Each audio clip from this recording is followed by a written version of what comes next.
बोला छठी मैया की जय।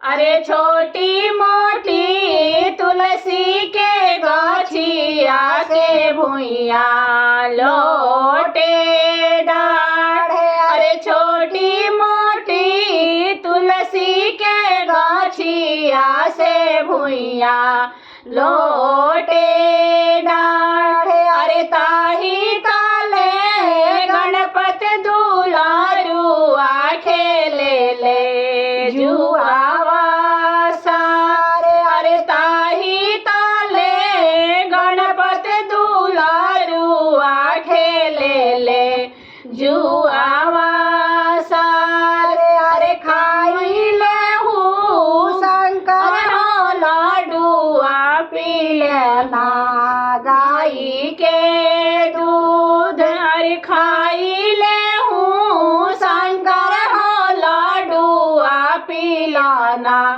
गाई के दूध। अरे काई से मैं साबाए बाबू आया गिनिया काई हो धारे। काई से मैं साबाए बाबू आया गिनिया काई हो धारे। नाही खाइबा शंकर हो लाडुआ नाही पियाबा दूध। अरे नाही खाइबा शंकर हो लाडुआ नाही पियाबा दूध। अरे तोरा लखाया होए माया गिनिया काई हो धार। तोरा लेखाया होए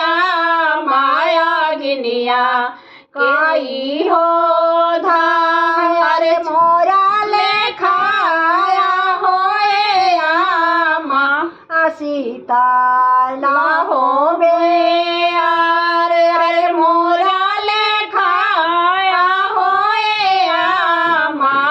सीता लाहो बेयार। अरे छोटी मोटी तुलसी के गछिया से भुइया लोटे डाढ़। अरे छोटी मोटी तुलसी के गछिया से भुइया लोटे डाढ़। ताही ताले गणपत दुलारुआ खेले ले जुआवा सार। अरे ताही ताले गणपत दुलारुआ खेले ले जुआवा सार। अरे खाई लहू शंकर हो लाडुआ पिलाना गाई के दूध। अरे खाई लेहू शंकर हो लाडुआ पिलाना गाई के दूध। अरे कोई से मैं सहबाए बाबू आया गिनिया काई हो धार।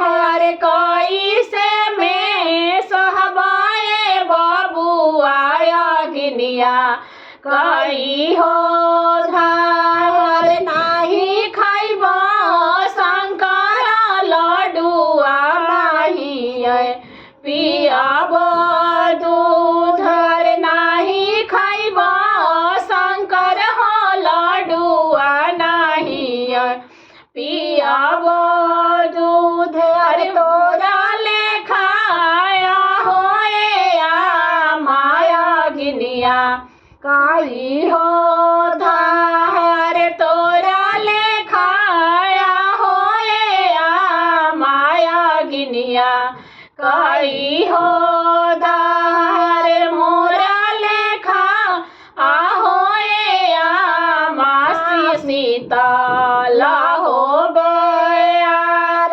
अरे मोरा लेखाया होए सीता लाहो बेयार। अरे छोटी मोटी तुलसी की डाठिया के भुइया लोटे डाढ़। अरे छोटी मोटी गाछिया से भुइया लोटे डाढ़। बोलो छठी मैया की जय।